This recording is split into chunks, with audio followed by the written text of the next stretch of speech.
Hello, hello, hello. Happy Monday. It is the dawning of a new season. Season 19. We have this lovely screenshot of Coyote Pass behind James and I to light our path. The flies are not flying around us. Yeah, Did right. you notice that, James? How the flies were just like circling Rob? Poor thing. I actually felt bad for her in that moment, and I got a screenshot. I posted it on Instagram of Kody. He's like fully staring at her, being surrounded by flies, and he doesn't say anything to her. My husband would be like, "Hey, you might want to move to the side. You know, you're in like a fly tornado or whatever." Well, I mean, one, it would have helped if they actually shot inside, like just as a thing of like them actually shooting in the house. Right. Going out to a field to shoot, you're going to encounter insects because you're in their world. Yes.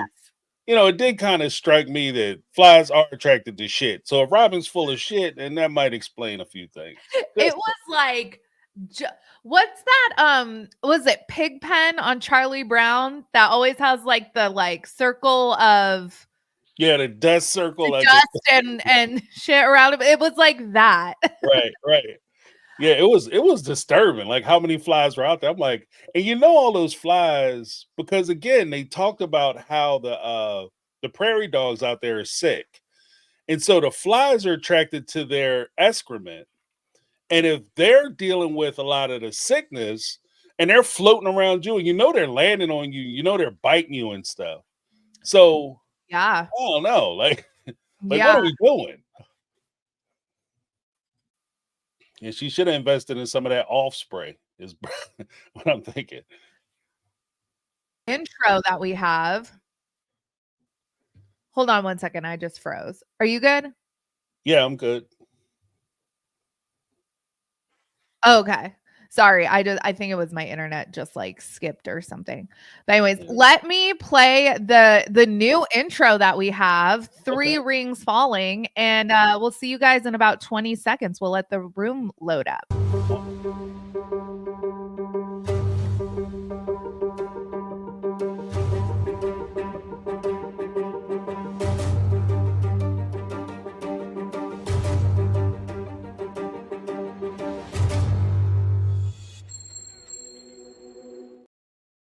I like it. I like it.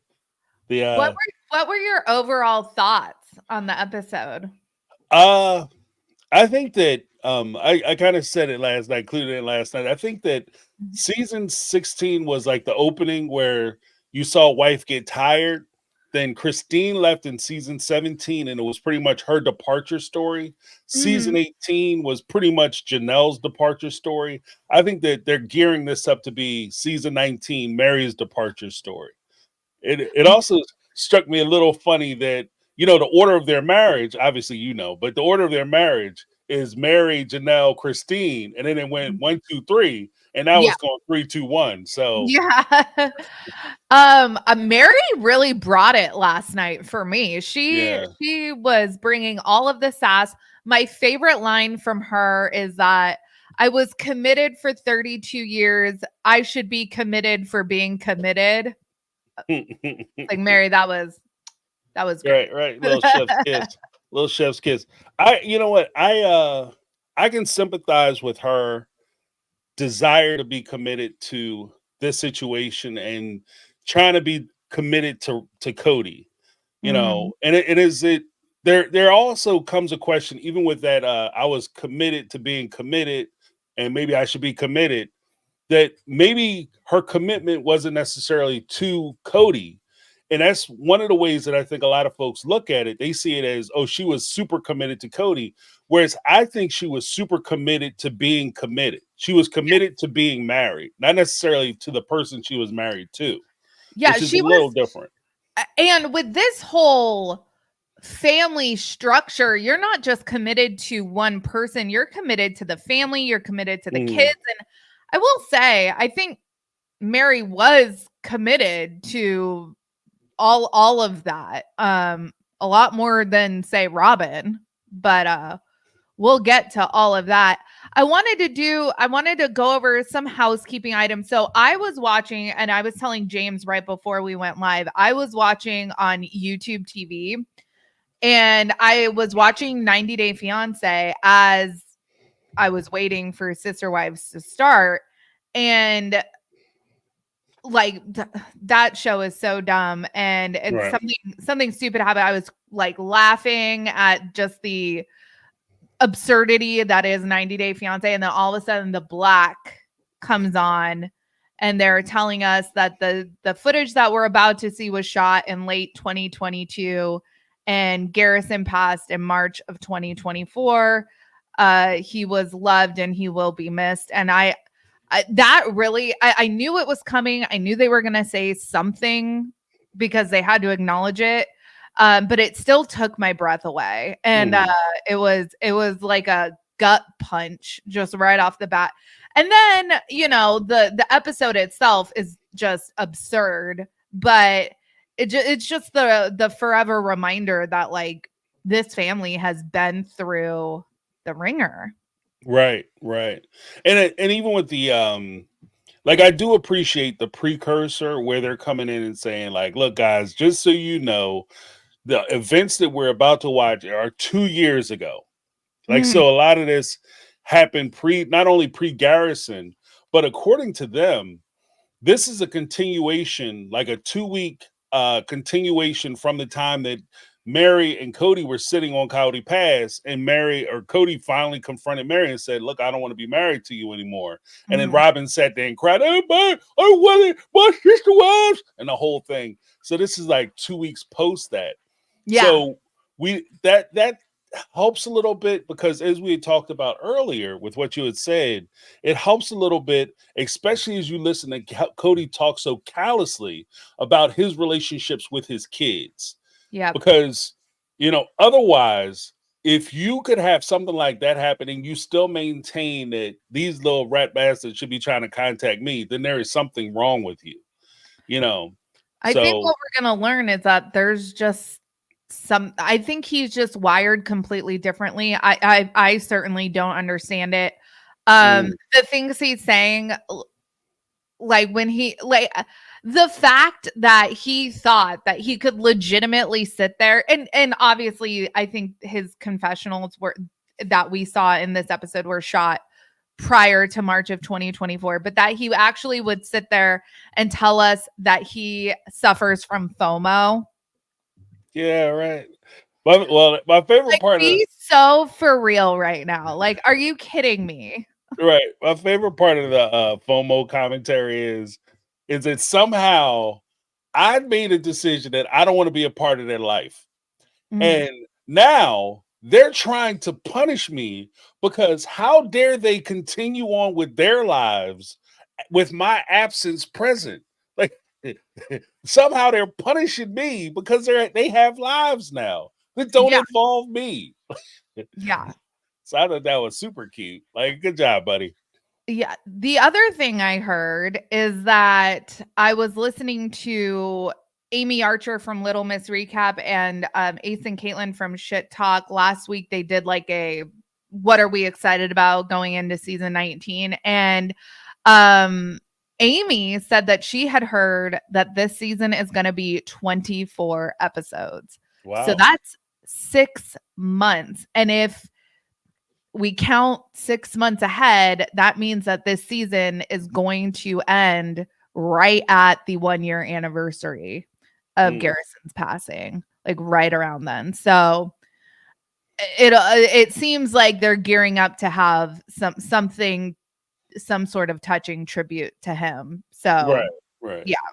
Which I think is important for them. Like, one of the things that I think would bother me is if they ignored this huge situation that occurred. But at the same time, I'm very much, especially with, like I said, with a lot of ways that TLC has been rolling things out and the considerations they take for the fan base, so on and so forth, and how they're handling a lot of things across the board, even into like 90 Day Fiance and some of the other programs that they have. My concern is that they don't do justice to the memory of Garrison, or Big G's as I call him. They don't do memory to him. I like that. Yeah, they don't do memory, like justice to his memory, and they kind of gloss over it, or they just do a shabby job of it. Like, this is the one time where if you need to hire somebody specifically to handle this, you need to do that. Yeah, like some sort of like crisis. I don't even know, like crisis PR is what popped into my head, but I don't even know if that's correct. But someone that's, when you're dealing with something like that, you're absolutely right. They should be consulting how to do it tastefully, for sure. Right. Especially if they're going, if we were just tying up loose ends and this was going to be the last season, then okay. But if they still plan to continue, which we know that they're still filming content. I mean, they filmed McKelty's move to North Carolina. So if they're still planning on continuing the show, then they need to handle it correctly, for sure. Right. Yeah. You know, the one thing I will say, because I know we're about to rip, but the one thing I will say is that I'm happy to see that Madison is back, because I'm excited to hear her perspective. There's a story there, that's for sure. Right. She has a lot to say. Oh, and Madison is a whole back. But the one thing I will say, and TLC, if you ever watch this, please take this to heart. Don't just bring the kids back for like shingles and for decorations and for background. Give them their just due. Pay them while they're on the show. Give them their own contracts and give them their own paychecks that they don't have to distribute or get from somebody else or filter through something else. Give them their own just due. Give them their money. You know, I think that's the only way this really works, at least in my mind. Yeah. So for me, my overall thoughts on the episode, I absolutely loved it. It was 10 out of 10 for me. Especially coming off of like really like 3 seasons of like camping chair conversations. Now we have like events happening that aren't via Zoom. Like, so McKelty is having a baby shower, baby spring, whatever. And Kody and Robyn have to go, and it's gonna be really uncomfortable. And I loved that they had to do that. I just loved it. It just tickled me watching Robyn like lurk from the door frame. Like she's outside, but like she can see inside, and she's just lurking there like a weirdo. I loved it. Right. And we have to keep in mind too, this isn't the first time that we saw the lurker Robyn, because there was also the time when Isabel was getting ready to go to for her graduation party, and Robyn comes in, like Kody comes in, he gives Isabel a hug, and then Robyn kind of lurks in the back. And then while Isabel was busy, she kind of slides by her, and then Isabel has to follow her into the party to greet her and say hello. Like, she's always kind of been that person, even down to like sitting on top of Coyote Pass on a bench watching Janelle while Cody's away. Like, it's just like she's, I don't know, man. It just gives me like them stalker vibes. Like, I don't know whether Janelle should consider not joining the family because Cody's an ass, or because she might have to get a TRO against her damn sister wife. But I don't know. You got to watch Robyn. There was so many times, like I think I wrote down like 2 or 3 times, like when Robyn's like, well, maybe Meri will change her mind. Maybe Janelle will change her mind. Like, is that what you want? Like, why are you even saying that? Anyways, we open up the episode. Kody is telling us the dream of the big polygamous family is completely shot. We're at Coyote Pass. The flies are flying. Kody and Robyn, this is about a week or 2 weeks after Meri and Cody's situationship ending conversation. And they're talking about what they still want to do on the property. For some reason, I'm with Kody here. Kody wants to kind of like, this is painful memories. I agree. I think we're not saying the quiet part out loud, which is that the it's just not feasible to develop this property. Like they are not capable, maybe people that have experience and stuff, but they themselves are not capable of developing this property. And Kody's kind of saying we should cut our losses, like let's sell. And Right. Robyn is like offended. Like I can't deal with that, Kody. Like I'm triggered, you know. Like what do Yeah. you think of that? She's a psycho. Like, you know what I mean? Like she's psychotic. Like there's what are you talking about? For In my real, mind, though. Yes. yeah, she is bizarro. Like, what is going on with you? Like, there's a point where you can say she's the hopeful soul. She's, she's hoping and dreaming against all odds that things will work out. But at some point, if you look, I'm old, okay? I'm old school. And there is a point in my youth we would call people crazy. And what was the definition of crazy? Crazy were people who didn't have touch with reality. Like they thought they were Napoleon, or they thought they were, somebody else, a Nazarene, the famous Nazarene. They thought they were somebody who they clearly weren't, because they weren't in touch with reality. At this point, Robyn is not in touch with reality. Like, sis, there is something wrong with you. If you think Christine is coming back, you're crazy pants. If you think Janelle is coming back, I'm sorry, I'm about to go off. But if you think Janelle, go off, James. Why the hell are you relying on Kody to get this done? If you are so worried about your sister-wife relationship, why aren't you reaching out to her and having conversations with her as a sister wife so that you can bring her back into the fold? But you're not doing that. And that's why so many people, including myself, question whether you actually want her back in the family. You're not reaching out to Meri. Meri is open to you reaching out to her. She'll be glad to have you and the kids come by the house. She'd be more than happy to do that, but you aren't even reaching out to her. So why am I to believe that you actually want this family back? Like, you weirdo, like you psycho. Like, what are you talking about?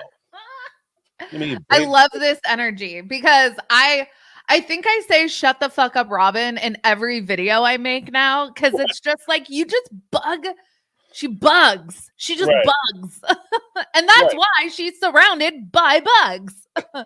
She's one of them. Like, yeah. So this was really interesting. So I love when we get little tidbits of like finances, because they don't talk about that a lot on the show, but we learn that a big payment is coming due on Coyote Pass. Now, the way that Robyn explains it, it sounds like a typical loan to me, but I know that this was kind of like a weird kind of financing agreement that they had.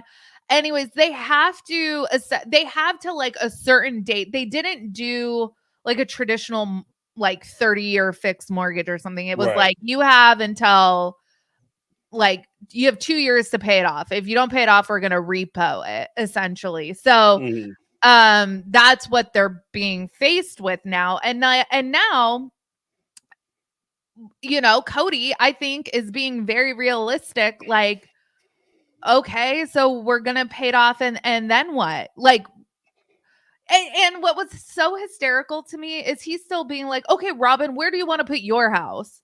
Right. Well, how many houses are you building out here? Right. Because it's just the two of you. And even a question that kept like popping into my mind: where are you going to get the money? Like, okay, I can talk all kinds of stuff too. I'm gonna build a house next to Rihanna, Jay-Z, J-Lo. I'm gonna put a house out there, and I'm gonna be living next to Hugh Jackman and Ryan Reynolds. But where am I getting the money? Like, Monopoly dollars, right? Just start knocking off Monopoly stores, like open up Monopoly boxes, life and Monopoly money. Like, it's insane. And then on top of that, it sounds like the structure that they use for their financing, from what I recall, and I can't, and you can correct me in the chat if you guys actually remember, but from what I recall, the structure that they used in order to get the financing was that they were going to go through private financing. So they were essentially financing through the owner as opposed to the bank. And that creates I mean, Oh, there are benefits to I think I doing did that. hear that. Yeah, something. Yeah. Mhm. Yeah, there are benefits to doing that. There are also substantial drawbacks because if you go through a bank, there's a possibility you might be able to refi through the bank. There's a possibility you may be able to forbear like some of the loan payments because of hardship. Like, you know, clearly they have a financial hardship because they just lost 60% of their income with the 3 wives leaving. So they would be able to maybe apply for some type of forbearance and get some grace from a bank. But if it's a private owner, the private owner's like, look, if you guys can't afford to pay for the property in 2 years, then I'm going to take my property back plus the money that you gave me because that's the penalty for me holding on to the property for you. And I'm just going to sell it to somebody else or develop it, depending on who it is. But Mhm. that's what I recall. Yeah. Okay. Yeah. Okay. Yeah. People are echoing that they've heard similar. So that makes sense. Like, Mm, obviously, like if I'm gonna finance someone, I'm not gonna give anyone a 30-year right, right, payment terms. Like, yeah, you have 5 years to pay me back. Sure. right, right. I could stretch that out. Right, you figure it out. Yeah. Yeah, But because you're I'm kind of losing. with Kody here. Oh my God. It must be so frustrating being married to Robyn. Like, is it worth it? Because sure, Kody, she fluffs your ego and all of that. She's loyal and obedient and blah, blah, blah. But like, at what cost? Mhm. Because you live in a purple room, my dude, with art up the wazoo and not even good art. I think it's Right. objectively bad art. And it's like what have you won when you sit back and reflect on your life? Kody says, "What am I without my family?" You're about Good to be question. off the show, dude, because I can Right. see these 3 having all of their own storylines, Meri, Janella, and Christine doing their own things, and you're sitting here refusing to even talk to us about Madison, for example. So if you're going to sit here and say, "No, I'm not going to talk about that," I don't need you on my screen. Right, right. You know? And that's one of the weird things about Kody. Like Cody's becoming more adamant about trying to be private, but the problem is that we're not watching you because you're entertaining in and of yourself. Like you have a script that you're performing and you want to keep your private life separate because you're playing a character on TV. If you're saying that this is your life, this is IRL, this is in real life for you, then I want to see what it is we're talking about. I don't want to just watch you talk about somebody else and what a relationship that clearly you didn't give a shit about when you had it. Now all of a sudden it was the most important thing in your life. You know, it's just a weird, you know, why listening to him, like I said, I watched season 15, 16, 17, and 18 where he complained, did nothing but complain about these other women. And Mhm. now we're in season 19. That storyline, you know, although palpable to a degree, is starting to get long in the tooth. Like it's starting to get to the point where it's like, my dude, you have to either get past it, get over it, get through it, whatever you need to do. But you have to find something else to latch on to because it's starting to get creepy. It's starting to get super creepy. It's I feel like so much of watching Kody makes me feel like I'm taking crazy pills because Mhm. he says all of the things you would like, my family is everything to me. I have FOMO, blah, blah, blah. I give a shit about my kids. But no, you don't. Because Right. then in the same time, he says, what did he say? That he has that he like sometimes talks to some of his kids and that's it. Like that's where he's Right. at in 2022 and it's only gotten worse. Mhm. I don't Mhm. think cuz now he has no relationship with McKelty. Right. Right.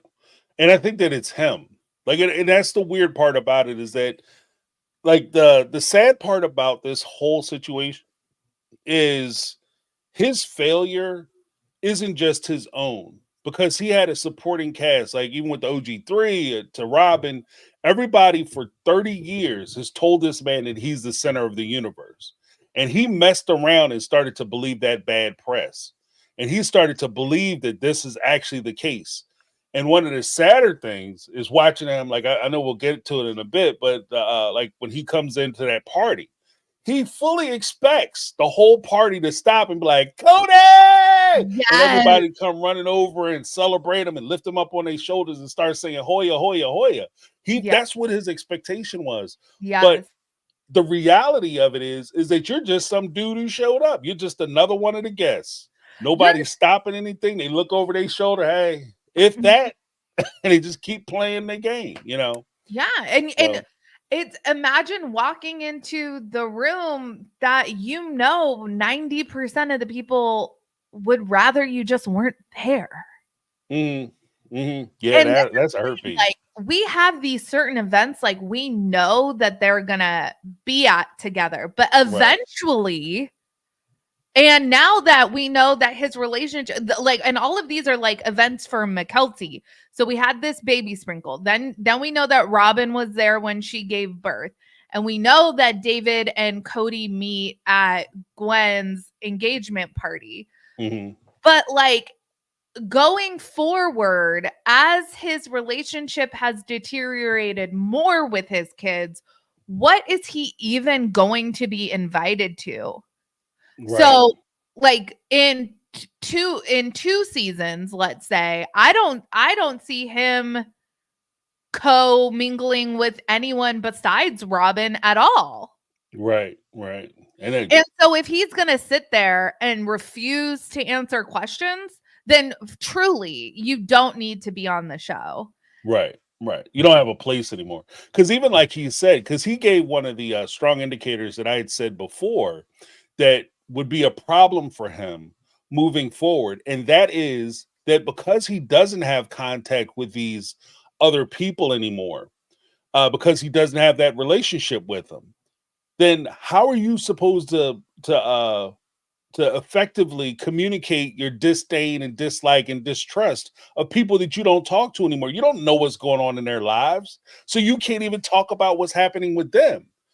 So the only thing you can really talk about at that point is, remember 5 years ago when Christine told me that she wanted to leave, and she said, and I said what I said on the porch, and that's the only thing that he can hold on to. And nobody wants to sit there and listen to, like, if you have a friend that you go out with and they broke up with a dude or a young lady like 10 years ago, I don't want to hear about that breakup 10 years later. I know. You know what I mean? Especially if that's all you want to talk about every time we meet up. Oh, they left me. Yeah, they've been gone for 10 years. They're married, got kids. They moved to the other side of the country. What are you doing? I haven't done anything because I'm thinking about how they betrayed me. It's too much, bro. Like, you're just dragging the party down. And I think that's where Cody's at. Yep. We hear from Meri. So Meri is determined to terminate her spiritual marriage. That she says is going to take some time.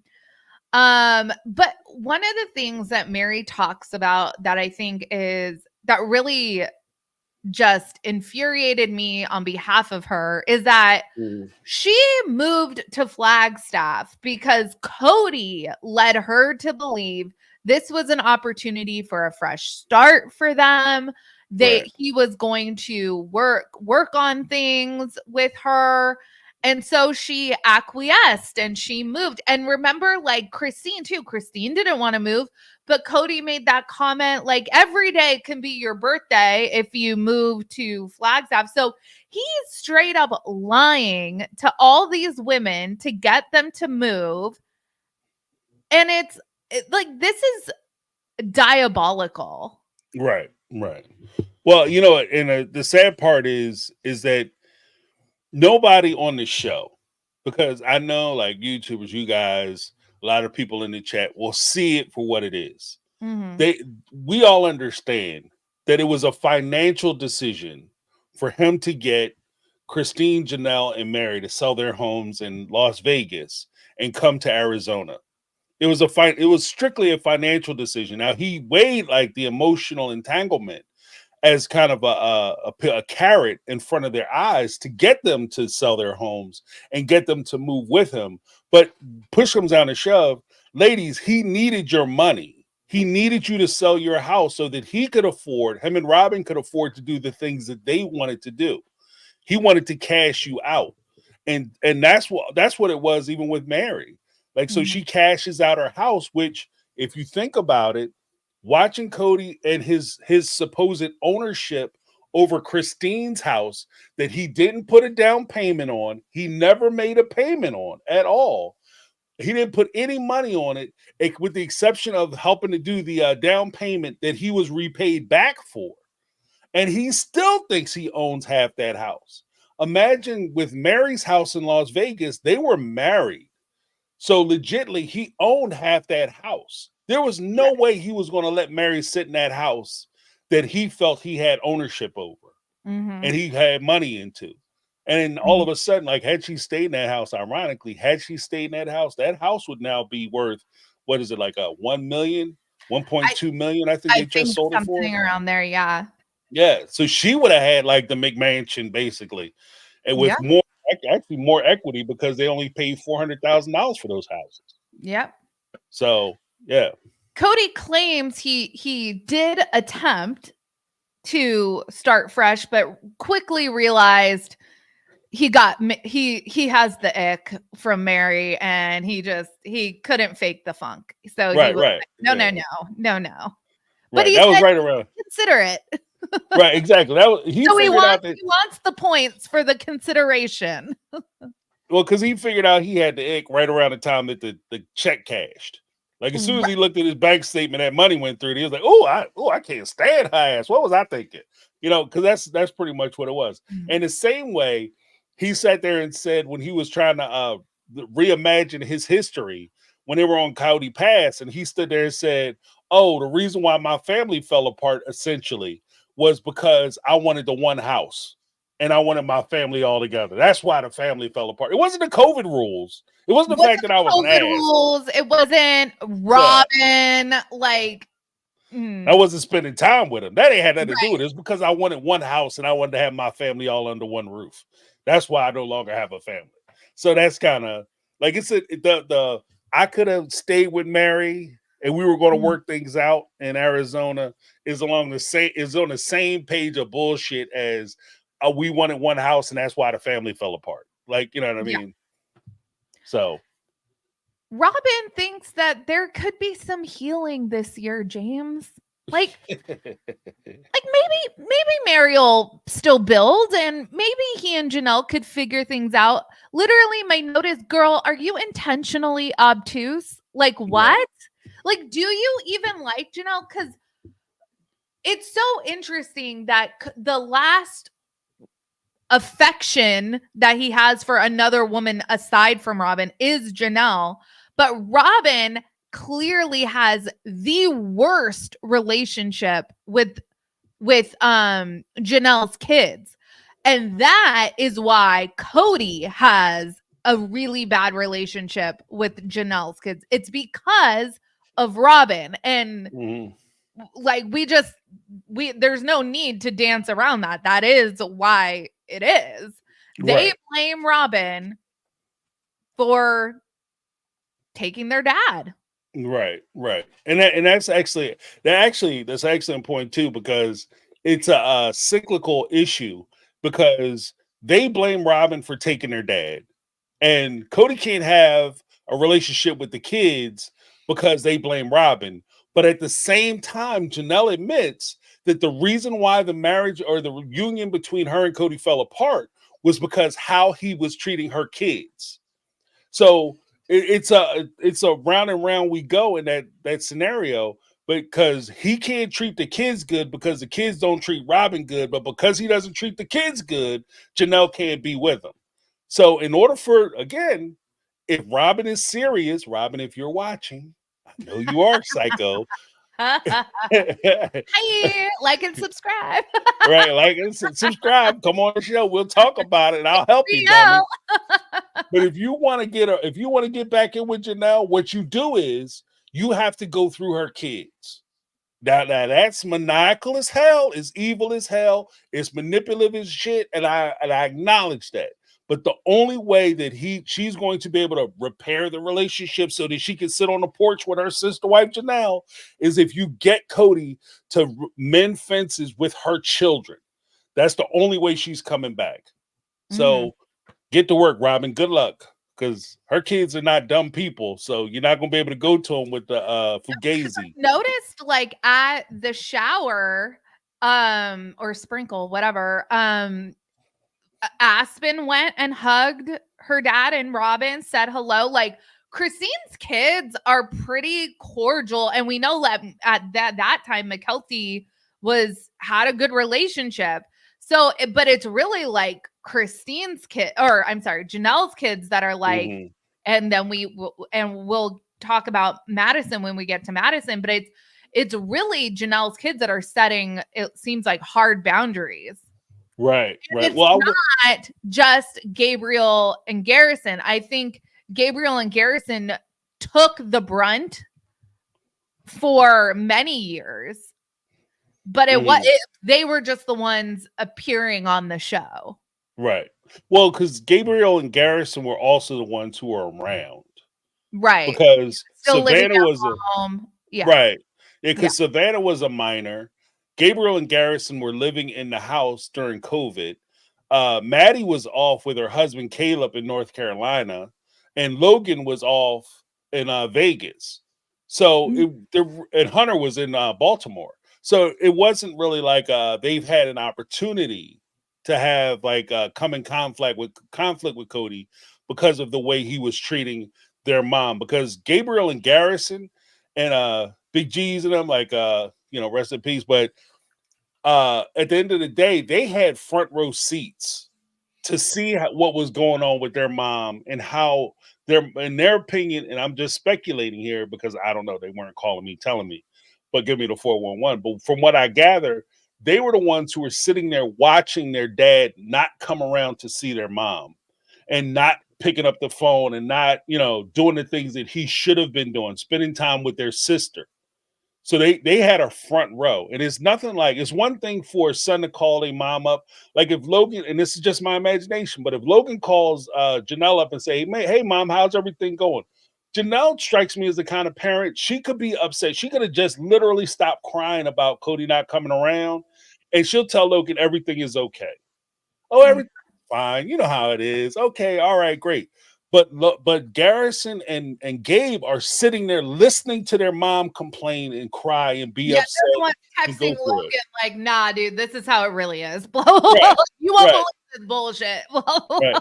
Mom is going through it. But it's one thing to hear about it. It's another thing to see it and experience it. So that's why I think that there's a lot more vitriol with those two than the other kids or the other siblings. I will say that Isabel, when he was sitting next to Isabel, her body language was way off.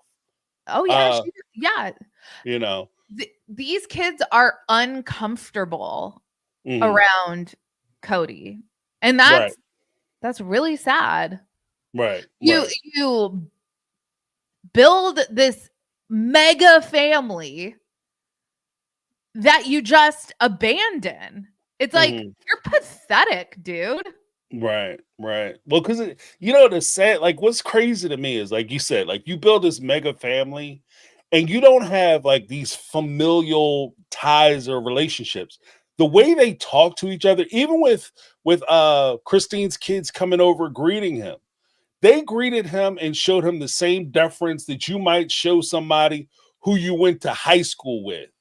You weren't really friends in high school. You graduated the same year. You're at the class reunion. You see him, you know him, but you don't know him. Hey, how you doing? All right, it's great seeing you, man. You look awesome. Like that type of small talk is what I saw when I watched his kids greet him.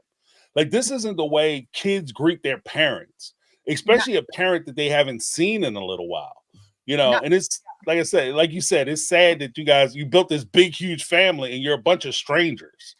Like that's ridiculous. 18 kids, marrying 4 women. This is all very intentional. You don't just so happen to sire that many kids. Like, this was a choice.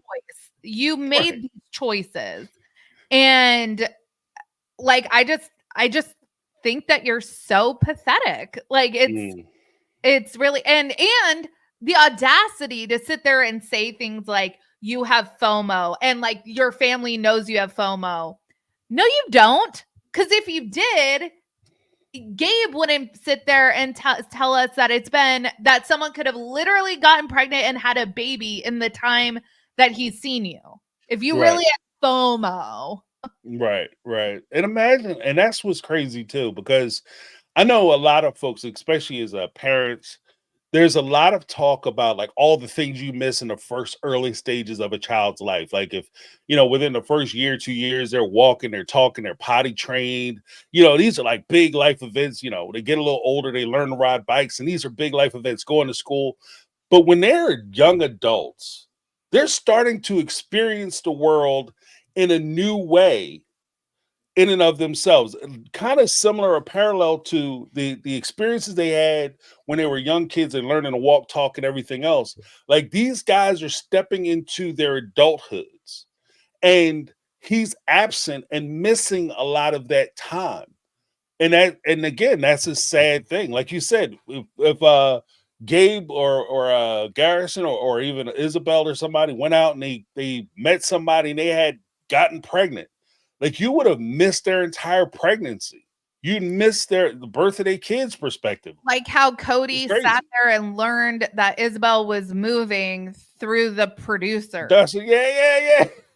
Oh, my daughter's coming back to town. What? Yeah. What?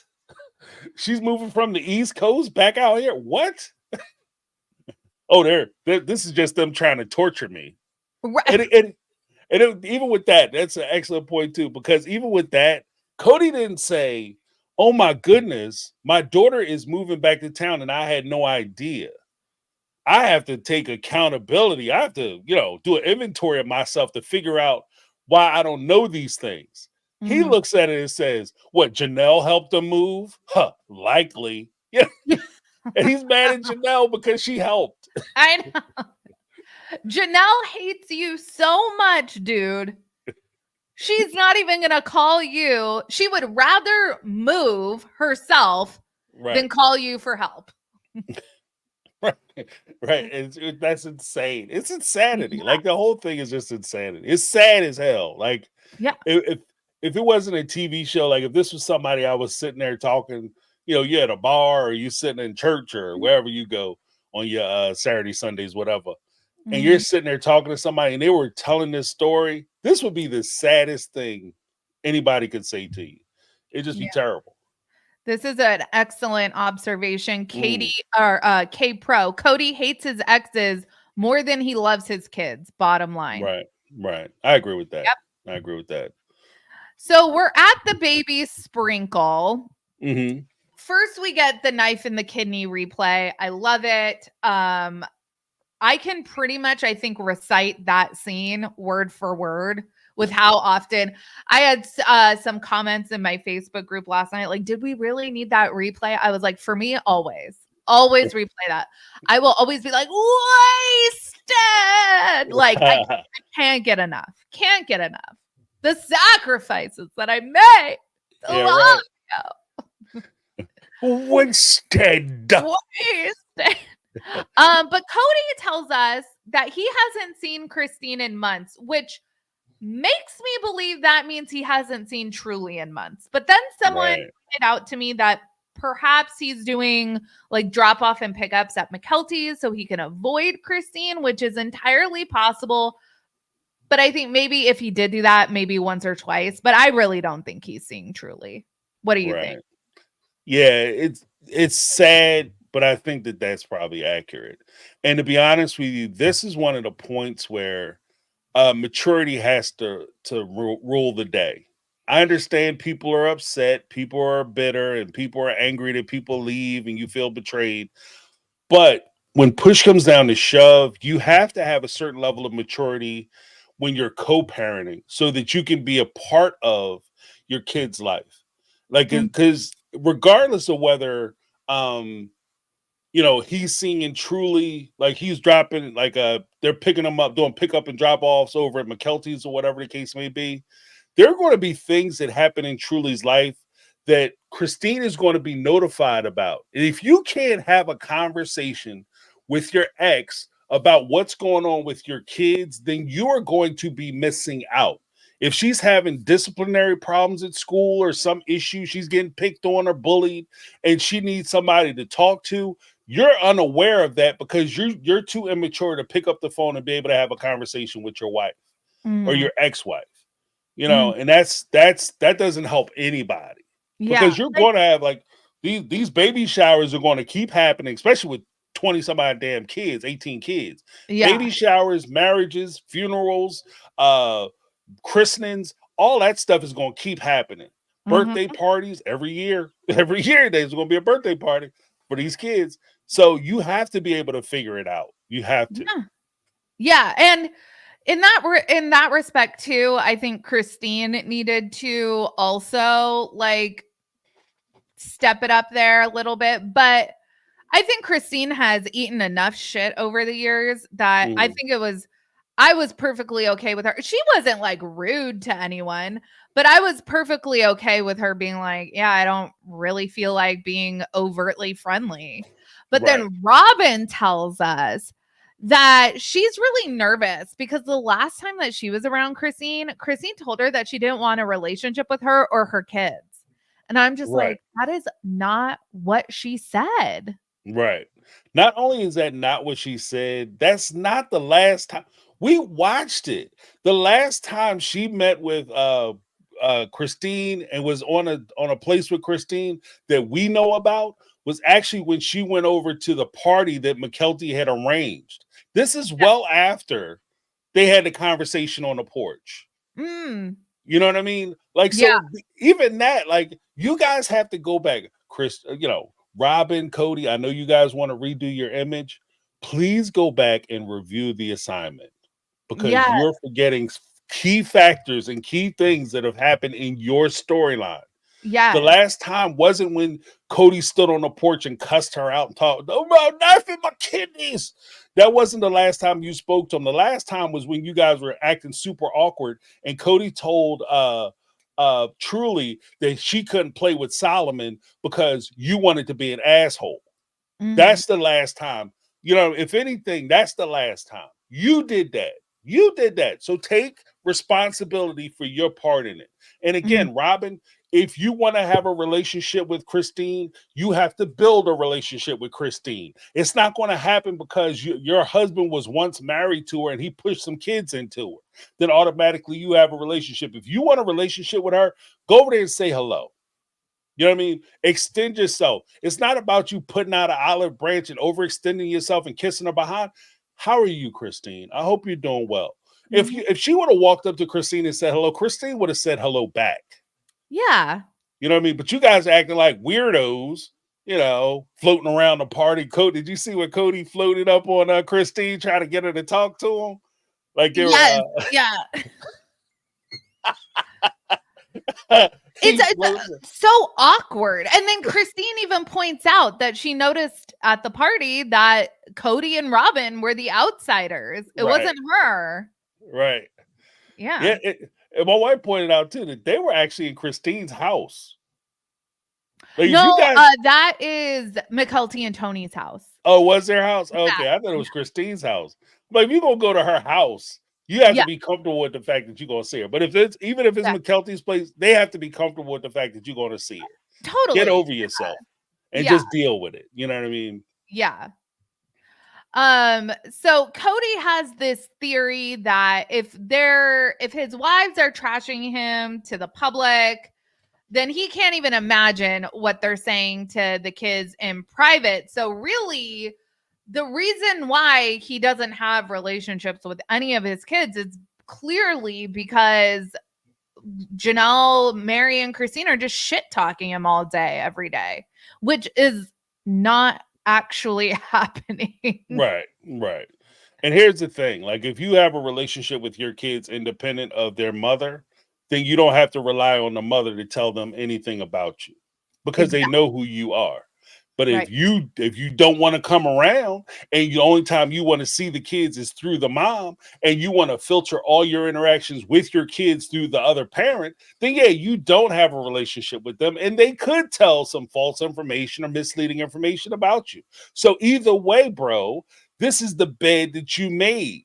So you have to now sleep in it. This is the house you built. So if you wanted a relationship with your kids, you should have built a relationship with them. This is the same thing I'm saying about Robyn and Christine. Like, you want a relationship with Christine? You want a relationship with Janelle? You have to take it upon yourself to build that relationship. You can't just rely on them to build this ready-made relationship. Everything isn't turnkey. That's not how life works. And if you have a friend like that, that's not a good friend. No. That you know what I mean? You're just my friend because we joined the same club. Now we're best friends. What the hell are you talking about? We work the same job. Now we're best friends. What? Yeah. Let's we have some super chats. Let's see. Sarah, thank you so much. I love you guys. That's all. Thank Sarah you. We love you too. Jacqueline, thank you so much. If you think about it, all the kids are on some form of social media. They are seeing what their dad has said about their moms with such hatred. I'd be so sad and disappointed. It's really sad. McKelty has talked about that before, about how hard it is to like watch some of the things that both sides say about each other. Brittany, thank you so much. If TLC would just roll the playback footage and make Kody and Robyn have to respond to it, I'd actually consider getting cable to watch the show live. Yeah, I was up way too late last night. They need to flip 90 Day Fiance and Sister Wives. Put Sister Wives on at 8:00 because I feel like most of us that watch Sister Wives enjoy going to bed before like midnight. So yeah, right. But I tried to be cool like James. You guys will have to let me know what you think.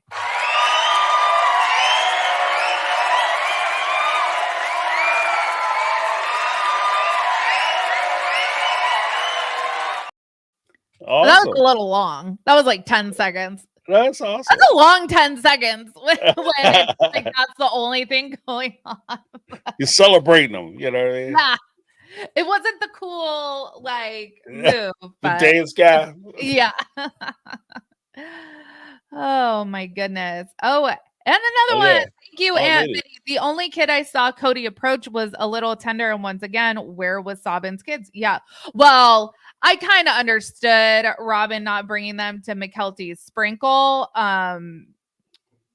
But yeah, there's going to be events that they don't go to, like memorial services that really like there's really no excuse for them not to be there for the absence. Right. Like that's going to be really difficult to come up with a good enough victim story to make anybody sympathize with you for that. Right. But again, so we learned that it's time for Isabel to move back to Utah, and Janelle, Madison, and Christine are going to road trip back from North Carolina to Utah. It's going to take 3 days. McKelty's super pregnant. Madison, I totally forgot that Madison was also pregnant at the same time as McKelty. So she's about 4 months along right at this time. And it's really sad because Janelle tells us that she herself hasn't spoken to Kody in months. And the only time she thinks about him is when she thinks about the property. Yeah, right. And probably like what are my odds of getting screwed? Probably pretty high. Janelle says she doesn't miss Kody. Her kids don't have a good relationship with Kody. Christine tells us that the kids don't have a good relationship with Kody. The wives, they don't all get along with each other, but Christine and Janelle are sister wives.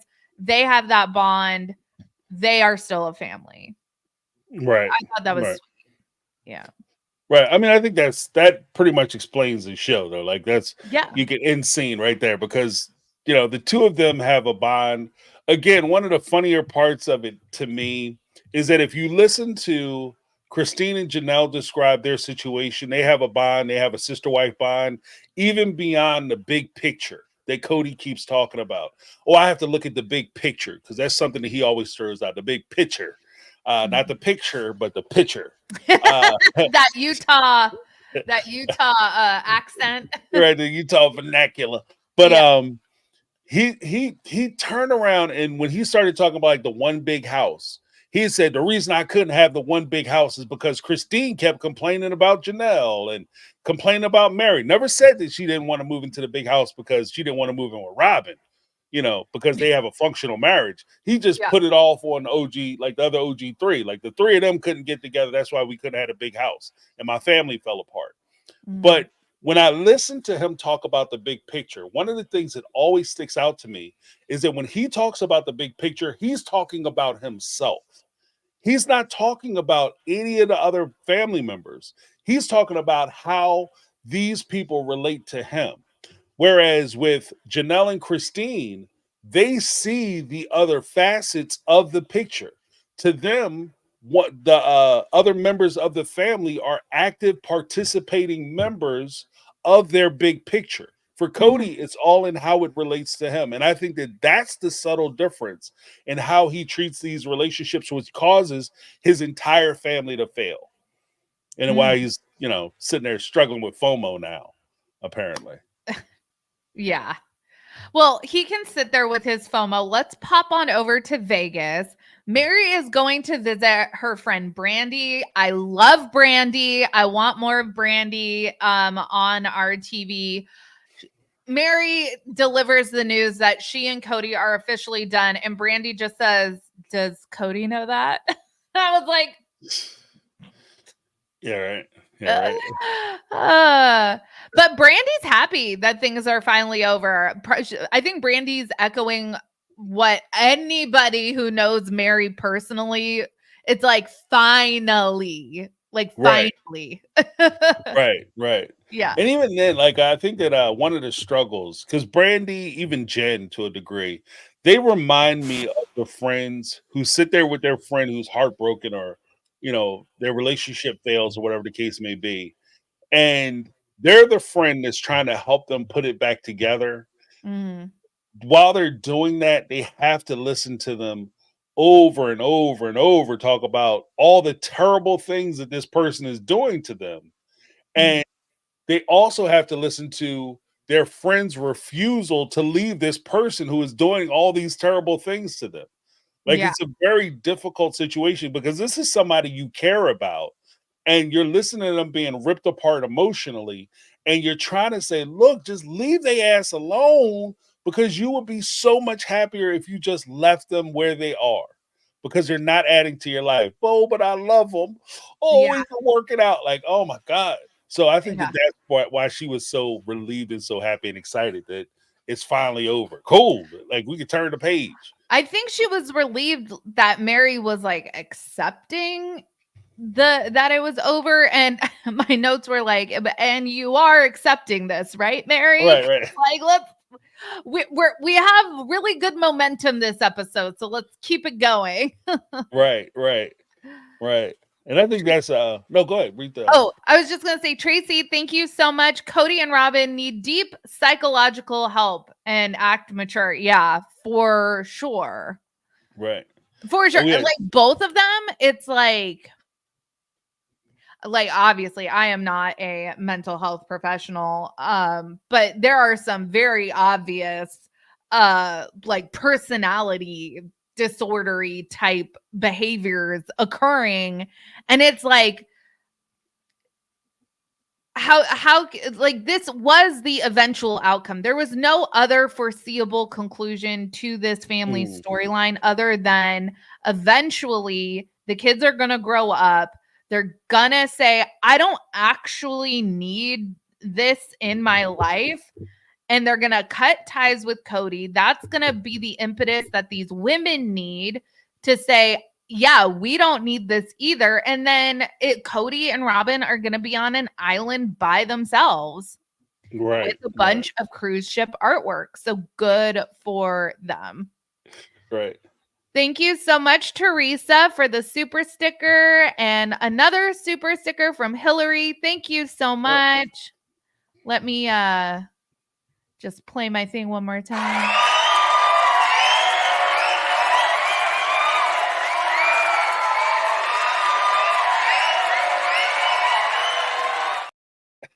I'm going to cut that down to like 5 seconds.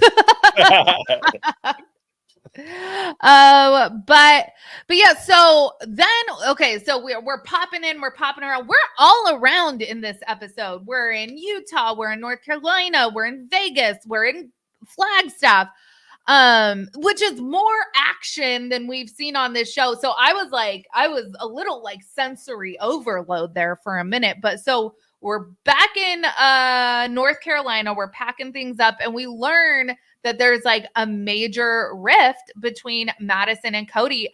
Right. And essentially it's not like anything happened. It's just that Maddie decided, you know, she has kids of her own now, that if Cody can't show up and be consistent, then he does not get access to her and her kids. Mm-hmm. And I completely support that. And the director wants to hear from Cody about it, and Cody's like, nope. Right. Yeah, big reject. I think that Madison is trying her best to do the responsible thing, because even as she talked about it, there was she did a podcast where she basically said this, that she doesn't have Cody around, not just because of the inconsistent nature in which he kind of pops in and pops out of their lives, but the inconsistent behavior that he illustrates with the family members. So I can even see that being way more detrimental if you have young ones who are around somebody where you don't know where they are, because they fluctuate so much in their personality. Like, I can't have my kids around somebody like 1 minute they happy, next minute they cussing out their grandmother, and they don't understand why, because he doesn't have that brother, a narcissist. Like, it was interesting to me that Cody would sit and maybe I thought maybe he learned from like, maybe he felt like calling Garrison a narcissist on camera was a mistake, hopefully. Maybe he learned, and so he decided, you know what, I'm just not going to talk about problems I'm having with my kids, period. Right. I don't know. I feel like that would be an evolved and mature route to go down, and I don't think Cody's capable of that. So I don't know, but yeah, he like just straight up refuses to talk about Madison, and so this is like one of the things. You guys won't film one-on-ones together. You guys won't. Your need to interact with each other is going to become less and less as time goes on. If you're not willing to sit there and talk about relationships, which this is a show about relationships, then there's really no need. We can get the story then from Madison or Janelle or whoever is willing to talk about it. Right. And they can stop cutting you a check, basically. But exactly. But I think that there's a point too where Madison presents a unique threat to Cody. With Garrison and Gabe, especially because they revealed early on their desperate need to have a relationship with Cody.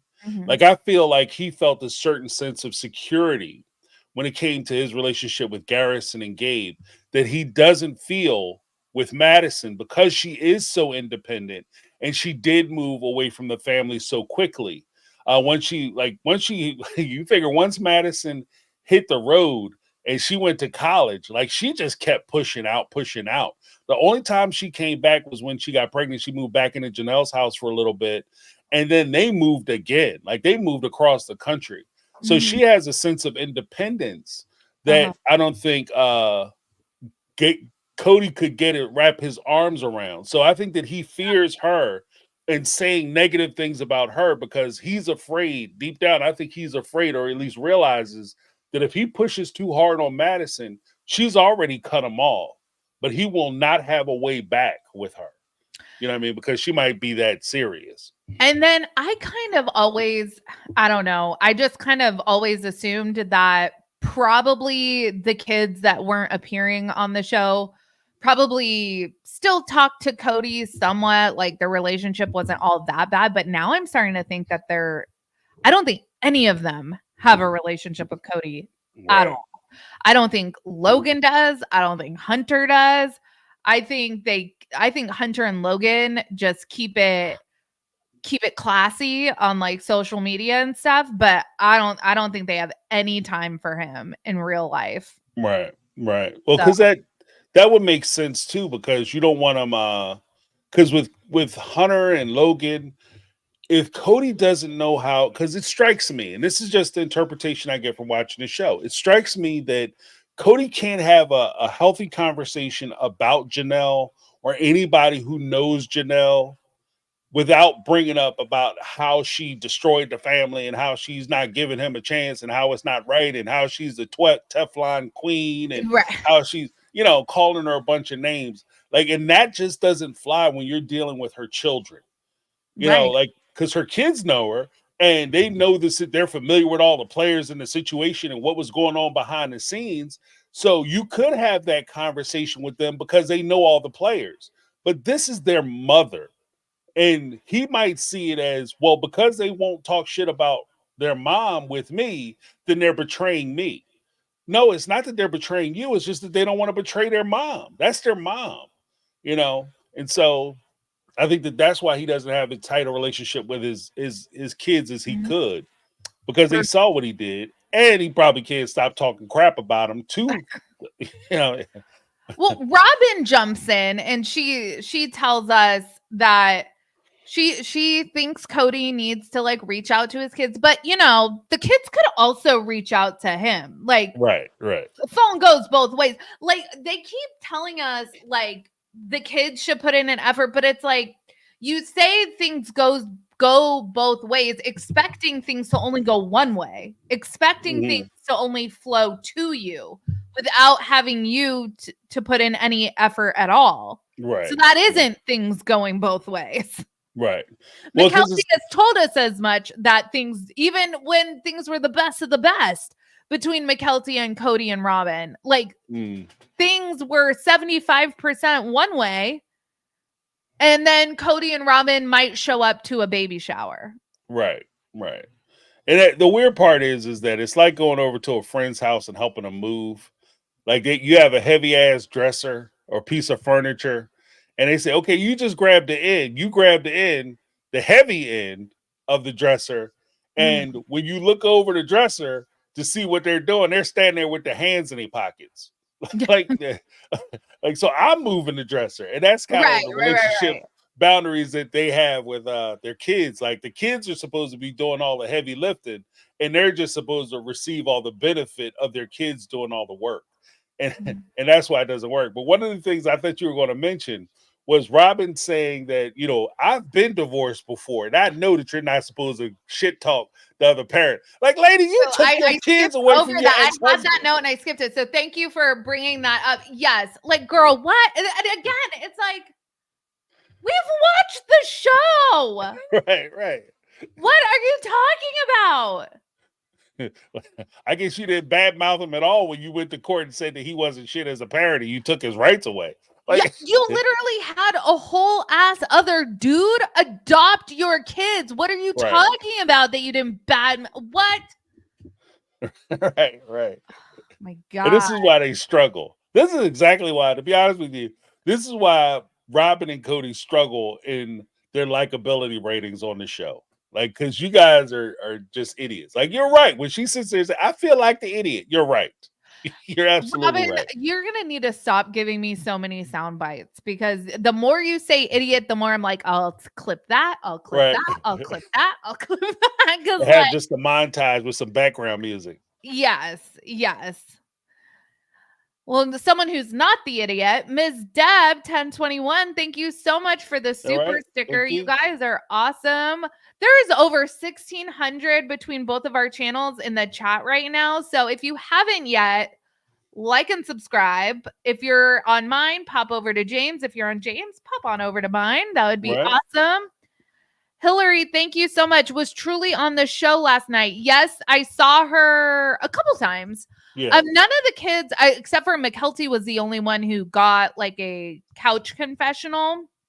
But yeah, we did see, even Logan was at the baby sprinkle. I saw Logan and Michelle in the background there. So yeah, I saw Truly a couple times. She was definitely at Christine's when when they get back into town, and all of Madison's kids are all over. So yeah. Brittany, thank you so much. And they showed up hella late at that. Yeah, right. Didn't they show up like 2 hours late to Gwen's wedding? Yeah, yeah. Because they wanted all eyes on them when they bust through the doors and do the slow walk down the aisle. I mean, like, I'm a pretty punctual person. Like, if I'm late for something, it's because of like extenuating circumstances. I'm typically not a person that runs late, so I don't fully like. Some people though, it's like their nature. Like, oh, okay, we know if you're inviting Susan out to dinner, tell her dinner's at 7 when really it's at 7:30 because she'll show up at 7:30. Like, some people are just habitually late.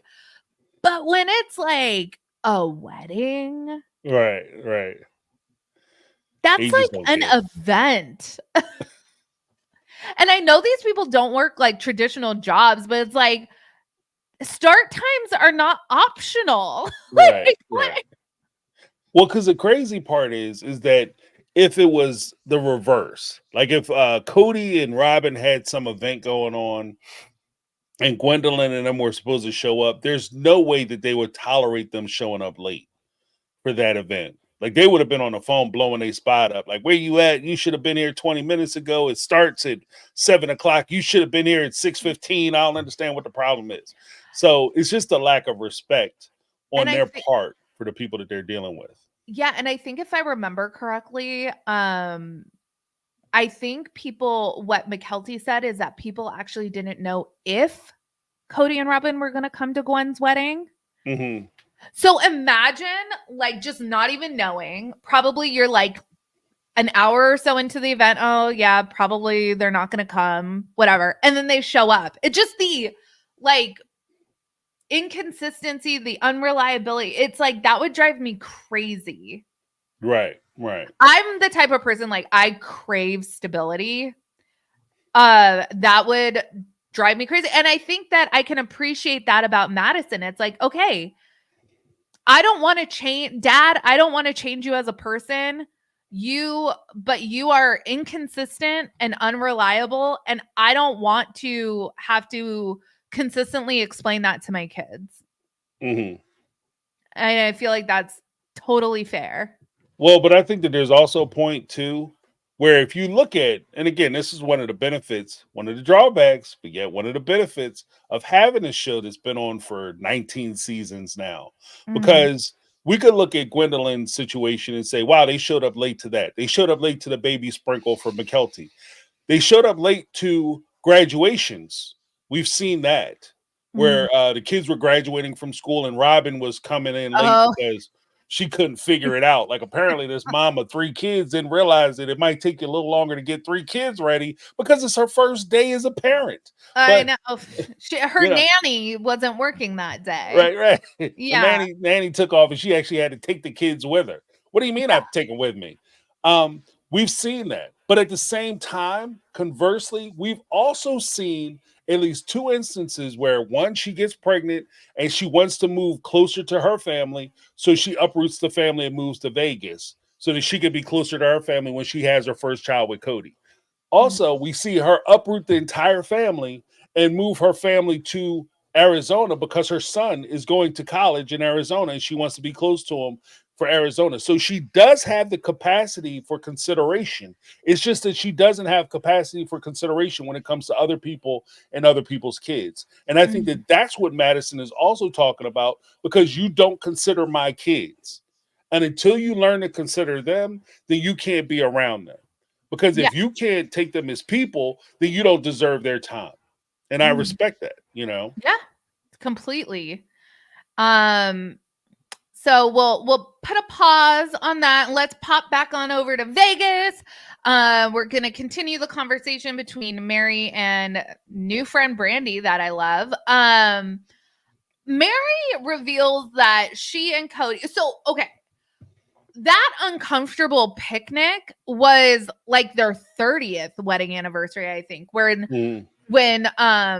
When Meri says that she has been waiting for him to come and he says, I'm not coming, and she makes the Rice Krispies. Yeah. But she tells Brandy they actually went out for their 32nd anniversary. And Kody basically was like, happy anniversary, I never loved you. Right. And then Brandy's like, what is wrong with him? Well, apparently, the weird part is what the revelation in that is apparently this is Kody's thing. Like he goes out with Meri and intentionally tells her that he doesn't want to be with her because the 30th anniversary was when they had the Rice Krispie treats. So right about that. The 31st anniversary was during COVID. So that's why they didn't go out. The 32nd was the one right before they went to Coyote Pass. And had Kody, that conversation. And they had the official breakup. Yeah, the timeline is all jumbled up because like you can't nail anything down. Yeah. Like you're pulling stuff from all over the place to put it together. But that was the timeline. But the crazy part is that, like her friend said, is that Kody is taking exceptional pleasure with telling Meri that he doesn't want her. Like it's not a point of information, it's a point of cruelty. You know what I mean? It is. It's so cruel. And like why? We've watched the show. Right. We've seen it. Like and I completely agree. I was loving Meri last night. And it's so funny because like Meri is I think I called her a complicated heroine because she is I fully believe that she was a nightmare to live with at times for Janelle and Christine. But I think she absolutely mistreated some of the kids. I fully believe that. But I definitely believe Kody loved her. And I think Peyton even said in that John Yates interview that Meri was the favorite wife for a good amount of time until Robyn. So him trying to tell us all these things like I never loved her. I was just affirming her love. Like, dude. And like she was completely right in the confessional. She was like, how does that even make sense? Like you come home from like your mission and you just like pick whatever woman, doesn't even matter. You decide to stay married for 32 years and like affirm her love or something. Right. Whatever he said. Yeah, it's a like I said, it's a cruel justification as to why he was with her. Because at this point he has to justify why he would spend so much time with her and why he would show interest to somebody he has zero. Oh, thank you very much, Mama Celeste. He has zero interest in. You know what I mean? So now he's just trying to cover his tracks where he's explaining why. Well, Kody, why would you date and marry somebody? Because it's not like you were obligated to marry Meri when you were 20 years old. You're just starting out. Why would you marry her? Oh, well, that's because I was trying to find out a way that I could love her and maybe if I could start caring for her. You know what I mean? Like whatever foolishness he's saying. But he's trying to justify his actions and his decision to be with her. Where you were with her because you cared about her. At least on some level you cared about her. Right. You know. And if you didn't, you're an ass. Right. Like I don't understand. Here's my thing. This is the part that trips me up. If you're saying that you married her and you didn't want to marry her, then you're admitting to a level of weakness and stupidity that is unrivaled. It's unrivaled for you to marry somebody who you don't care about, don't want nothing to do with, and you do it as a thought experiment. You're an idiot. You know what I mean? Like full stop. So I don't know why you would admit that. Like if that shit was true, I would lie about it. You know what I mean? Because it's dumb. Like that's dumb. Yeah. Aaron, thank you so much. Robyn was a super creeper. She was a creeper at the baby sprinkle. She was just lurking. Right. Brittany, thank you so much. Meanwhile, he had 364 other days to tell her that he is intentionally cruel. Yes. Right. Or why even go out? Right, exactly. Like, oh, well, he was performing his duties. It was an act, not a whatever. It was a performance, not an right. act. Yeah. After you said it was an act. It was an act, you know. But I mean, it was kind of not an act of performance. Like, what? Yeah. So Christine ends up telling us that she's a little worried that Janelle might flip back and decide to build on Coyote Pass. But Christine fully expects Meri and Janelle to get screwed over. She does not expect that they will get their fair share because she knows how Kody works. Right. Well, she got experience with it because he did the same thing to her. Well, so lucky for her. And she even like admits, she's like, oh my gosh, this worked out so well for me. I was able to just take my house. I said, you guys can have the property. And I was like, bye. But she fully expects Janelle and Meri to get screwed. And I think that is super telling. Right. Like, and Janelle is going to have to lawyer up. Yeah. And the sad part is, and here's the part where it becomes a little disingenuous. Because Kody didn't just become this person that you have to be concerned about your financial well-being with. He's always been that person. But this isn't the person that you guys presented to us over the course of the 19 seasons. You told us that and Christine was actually the one at UNLV who told us that Kody is the kind of guy that nobody's a prisoner here. And if you want to leave, he's going to buy you your own house. He's going to give you money so you can be free because he wants you to have your freedom. And he does the exact opposite. You guys knew that he was that type of person. And I'll take it even a step further. This is very much in line with the fundamentalist people, was the FLDS or whatever. It's in line with them, you know, with the same type of things that they're doing by holding these women financially strapped and subjugated to their husbands. He's doing the same thing. It's just that he's not cosplaying you as a Little House on the Prairie while he's doing it. It's the same shit though. You know what I mean? So it's like, it's just not, you know, that part of it kind of rubs me the wrong way, but yeah. Meri pointed out, maybe it's not polygamy that's unfair to women. Maybe it's Kody. And I'm like, I don't know. I think it's both. I think Kody is particularly bad at it, but I think the whole structure is really not intended to serve women in any kind of capacity. Right.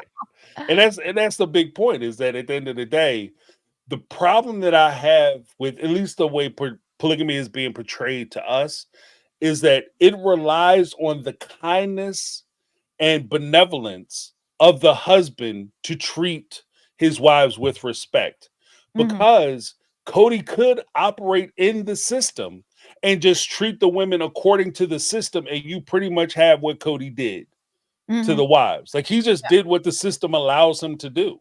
So well, Kody tells us, he keeps reiterating, this is probably like the second or third time that he's mentioned this on the show, that this is really unfair to him because the women all had the choice to leave, but he didn't. He was like bound in the basement. He was handcuffed. He was a prisoner. Right. Apparently, allegedly.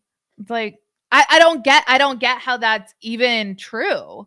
Right. Well, he's in his like giving him the best benefit of the doubt. The way he would be trapped to them or tied to them is in name only. The fact that he has some cursory responsibility to them, like he'll have to take them out maybe once a year to celebrate or go by. He doesn't even have to take them out. He can go by and celebrate their anniversary, and then he can leave shortly thereafter. Those kind of things, or maybe stop by and see the kids. These are obligations that he has supposedly as the husband, but realistically, he's not bound, as he's demonstrated. He's not bound to financially, emotionally, spiritually, or psychologically support anybody he doesn't want to support, because ability, as he's demonstrated his ability to say, no, I'm not coming by your house, and your prescription to the vitamin D has been canceled. You know what I mean? So that's it. Like, so he has that right. So I don't understand what you talk about. You trapped. Like, it don't sound like you trapped, bro. It just sound like you're inconvenienced. There's a difference. Yeah. There was a couple things this episode. We can wrap up season 19, episode 1, which was mwah, I loved it. So Cody, or I'm sorry, what was I just about to say? Oh, that Christine saying that she feels like Cody, that Meri and Janelle are going to get screwed out of any kind of stake in Coyote Pass is really telling to me. I want to explore that more.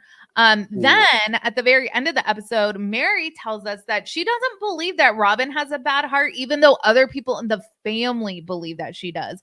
And that just really leads me to believe that everybody hates Robyn. Like, right.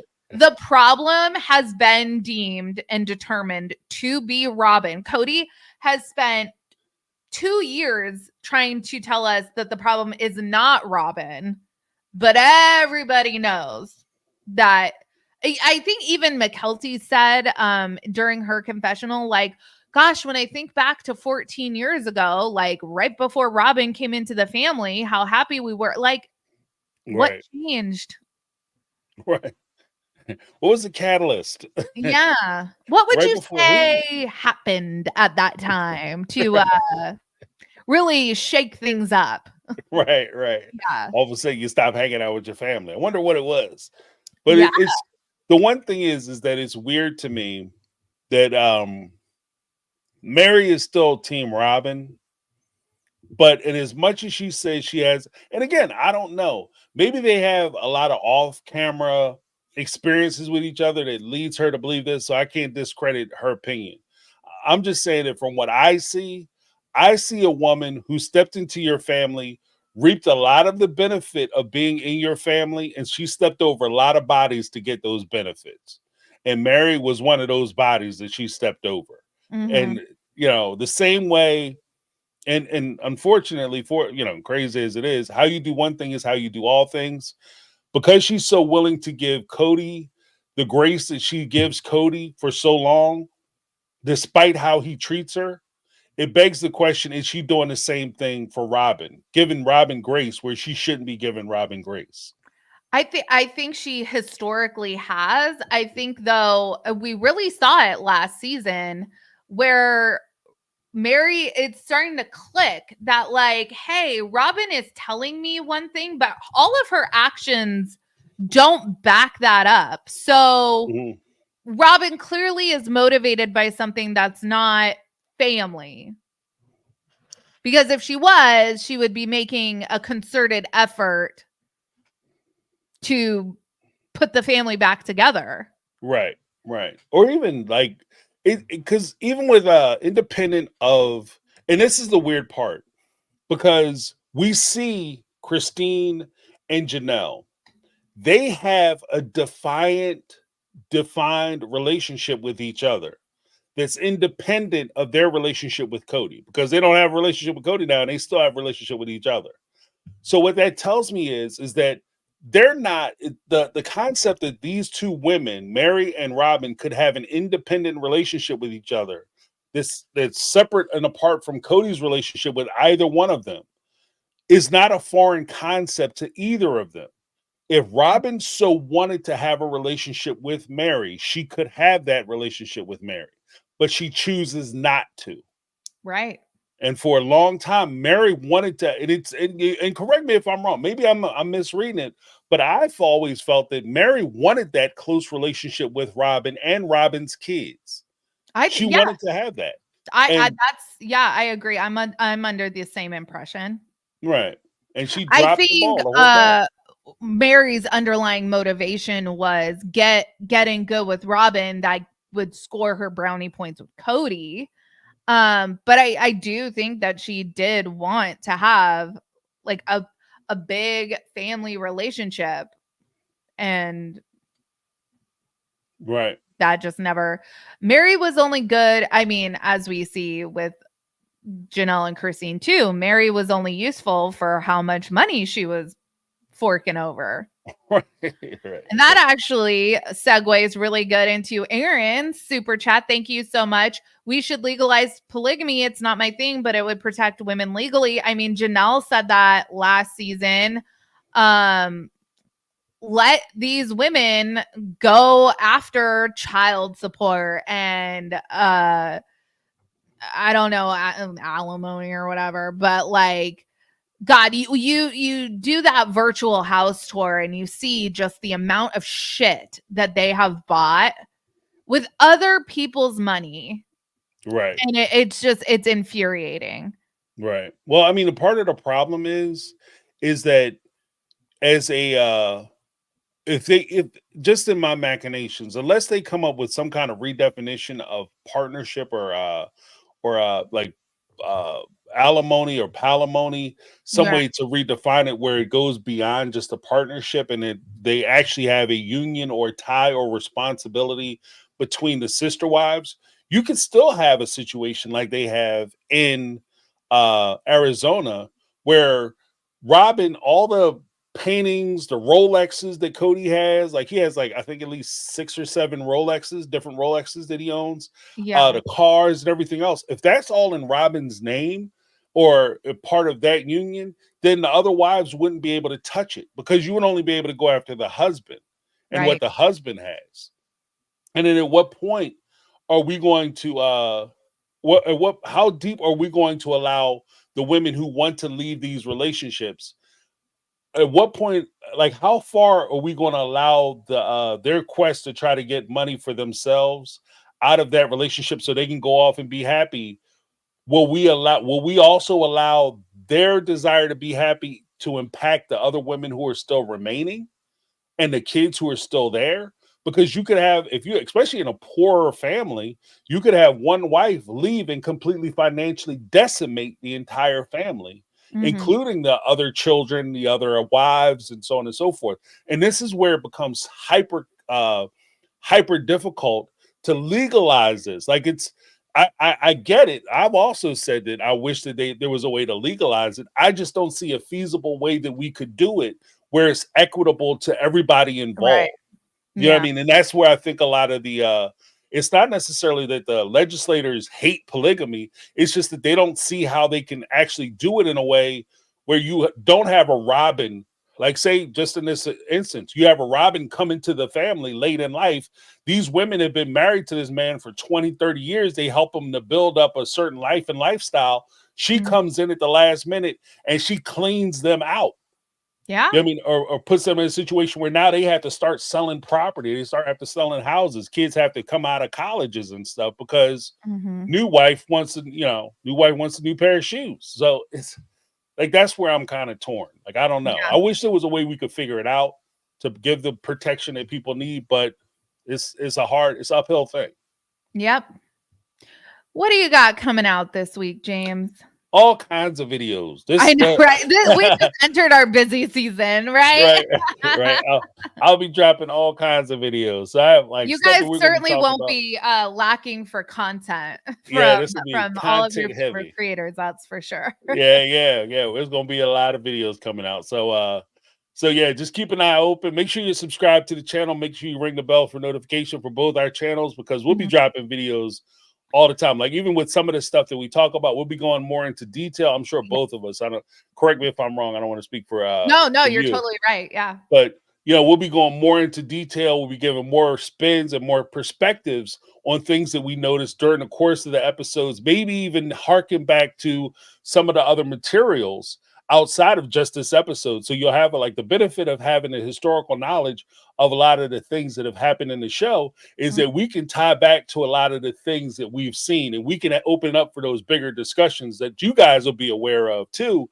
That like, oh, I remember in Becoming Sister Wives, they said this, which is contradictory to what they said in season 19, or in season 4, they said this. And, now we're sitting in season 19, they're telling a whole different other story. So I think I'm kind of taking it upon myself, like I guess moving forward, as Kody and Robyn and anybody else on the show tries to redefine themselves. I see the YouTube verse is kind of the keepers of the log. Like, we're going to just keep it real. We're going to keep it honest. We're going to keep everybody on the same page and honest. With the receipts, like, right, exactly. Yeah, that's us. Bringing the receipts. That's what that's the name of the game. So yeah, that's what I'll be doing this week. And thank you, as always, to our wonderful moderators for, I mean, our chat is usually super. It's not, like I said, sometimes I'm in like the law and crime chat that like their live chat can go off the rails. Look, right. There's nothing like that going on over here, but still, thank you so much to our moderators. And we will see you guys in our next videos. Right. So make sure you tune in and check it out. Make sure you subscribe. Ring that bell for notifications. I'm telling you, we got a whole bunch of stuff coming out. It'll be a whole lot of different perspectives. It'll be interesting. All right, you guys, have a good one. Bye. All right. See you later.